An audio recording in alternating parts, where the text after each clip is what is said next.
Hello guys, welcome back to my channel Elite Wrestling World. I am your host GhostSaad. Thank you guys for joining me right here for AEW Collision post-show review. What a beautiful card we have announced for tonight. So let's get dive into it and talk about that. So we started off with MJF angrily stormed down the ring and demanded that the Revolution situation should be rectified because he stated that he was a real wrestler, not an indie deathmatch wrestler. So MJF wanted Tony Khan to change the match between him and Hangman Page, and that collision would not start until that was changed. So Kevin Knight interrupts him, and Knight said that he heard MJF said that he wanted something done, and as then put himself over as someone who gets the job done in recent weeks. So Knight said that tonight's job was getting ahead of the whiny crybaby that is MJF. Knight told MJF that the people were tired of hearing about how MJF was better than everyone. So the Jet was way more handsome than him. So maybe he could be a very good world champion than Friedman as well. So MJF responded by taking offense at that, and Knight thinking that he wanted to tell Big Haybury how to do his job. So he challenged Kevin Knight for a world title match at Dynamite in El Paso, Texas next week. Friedman told Knight that once he was through with him, he was going to be nothing more than history than the future. I very much looking forward to that match between Kevin Knight and MJF for the AEW World Championship on Dynamite. I think this will also give some hype to the world title match against Hangman as well, because MJF is not gonna lose the world title on Dynamite against Kevin Knight. So I think a very good setup for Dynamite as well. So next up, we saw the 8-man tag between Death Riders and the Don Callis family. Moxley joined the commentary booth for this, and we saw Garcia and Romero started things off with their respective teams. Pac was tagged in, and he and Garcia showed some strong double team action against Romero as well. We saw deadlift gut wrench suplex on Alexander by Claudio. Archer tagged in as he took Claudio down with a clothesline as well. Yota tagged in and tried to go for a dive, but he got swept by Alexander, who tried to rip Yuta's beanie covering his bald head, and things got broke down a bit as Romero again tried to go after Yuta's head. As things calmed down, Yuta hit a snap suplex on Beretta before he tagged Pac into the match, and Romero grabbed Pac's leg and allowed Beretta to hit a suplex on Pac as well. And we saw RPGY showed some nice teamwork on Pac as well. We saw Death Riders members on the apron as Romero fell victim to a tilt backbreaker from Pac, and finally Pac was able to tag Claudio into the match. Yuta hit the Busaikonii on Romero to pick up the win, and this was a very good 8-man tag match. After the match, we saw Konosuke Takeshita appeared with a microphone and confronted the Death Riders. He entered the ring and started mixing it up with Moxley, and the brawl started. So Moxley and Takeshita continued to brawl up the ramp until the things finally settled down. So again, hyping up their match for Continental title on Revolution. I think it's gonna be a show stealer match at Revolution.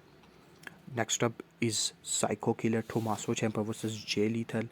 Lethal and Ciampa got into a battle of chain wrestling in the early stages of the match. Ciampa chopped away at the chest of Lethal in the corner as he held on to the ropes to block a suplex. We saw Blake Christian got involved and hitting a sliding German suplex behind Turner's back. Then Lethal did the Ric Flair strut as he threw Ciampa out of the ring. Lethal took advantage of this swerve's involvement and hit Ciampa with a suicide dive. Then Ciampa got pushed down, which allowed Lethal to go for the Macho Man elbow as well. Lethal combination connected, which again gave Lethal the opportunity to go for the diving elbow, but Ciampa got out of the way. Ciampa could not avoid the cutter from Lethal. Very close near falls from Lethal and Ciampa, and we saw Ciampa eventually put an end to these interruptions from the swerve with the two brutal knees to the face of Lethal, and he gets the win for that. So again, Ciampa is getting his wins back. A solid match for him, and he might be challenging for the TNT title at Revolution as well. So looking forward to that match as well. So we saw Inspiration had some remarks regarding the Brawling Birds for ruining their debut in Grand Slam Australia, and we learned that two would make their television debut on Dynamite this Wednesday night. And next up is the Brawling Birds versus Gypsy Mac and Tyra Rusam. Hater started the match off with Mac as she struck with hard hitting fists. Then we saw clothesline side headlock from Windsor that led to a tag from Hater, which led to Birds hitting a tandem attack. Outside of the ring, Windsor took out Mac with the hard lariat. Hater and Windsor hit a double clothesline followed by a variant of heart attack to easily get the pinfall win.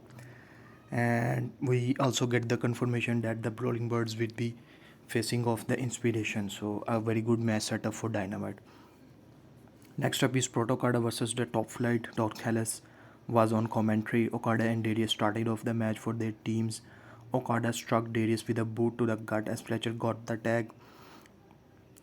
Top Flight got the advantage as they had Fletcher in their corner. Slingshot splash, but Dante only got a near fall. We saw this tag team match getting down and it's getting fast paced and Fletcher into a splash, but Okada clotheslined Darius out of the ring. Back in the ring, Dante did an awesome dodge for an Okada kick. Then we saw Fletcher size Darius out of a running boot but missed, which led to Dante tagging in.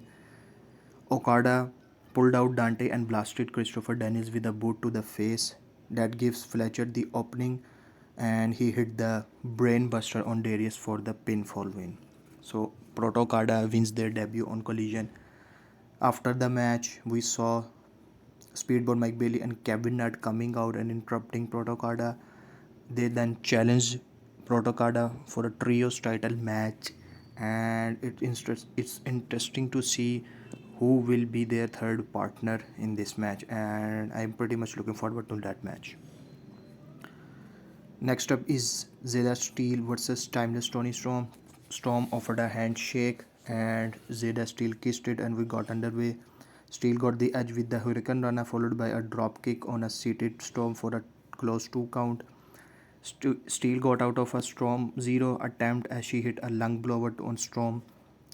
And then Steel got reversed into a series of German suplex from Storm. Storm made no mistake with the running hip attack followed by a Storm 0 and she got the win in this quick bout. After the match, we saw Marina Shafir got into the ring and started brawling with Toni Storm. Yota tried to get involved, but Storm just put on Yuta's head and stare down Shafir from the ring. So again, this feud is still continuing and let's see what happens next. Next up is Sisters of Sin versus Kris Statlander and Thunder Rosa. Hart and Rosa started off hot as the latter unleashed strikes on her foe. We saw Skye grabbed at Rosa's hair, which allowed Julia Hart to take advantage. Skye tagged in as she and Hart hit a double flapjack followed by a kick on Thunder Rosa as well. Skye escaped a suplex attempt by Statlander and retreated to her corner as Hart tagged in. Hart had the advantage heading into the commercial break. Statlander dodged Skye's running knee, which caused her to hit the Hart on the apron instead. That looks nasty. Then Rosa was deposited out of the ring as Skye Blue and Julia Hart hit a double thrust kick on Statlander after a double slam as well. Statlander took care of Skye Blue in the short order. Hart was brought back in the ring as Statlander hit a pile driver, followed by Rosa getting the pinfall win on Julia Hart. So Thunder Rosa getting the win before her title match against Tekla on Wednesday night.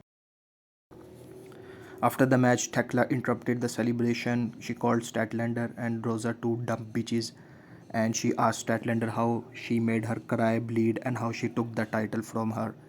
Tekla said she didn't fight to win, she fought to kill, stated that Rosa and Statlander were the past, and it now belongs to the new women's champion Tekla. So again, pretty much looking forward to that match on Dynamite. And in the main event, we saw Andrade El Idolo versus Tomohiro Ishii. Don Callis was on commentary for this one as well. Andrade had Ishii in the corner but was forced to back away by referee. Ishii threw Andrade into the ropes, but he tranquilo his way between the ropes to avoid a crash outside the ring. On the apron, Andrade attempt at the dive was stopped as Ishii pulled at the legs to slam him face first onto the hardest part of the ring. That looks brutal. Andrade sent Ishii out of the ring and dragged him across to the commentary desk and slammed him across it. Callis flinched and was afraid of Ishii going after him.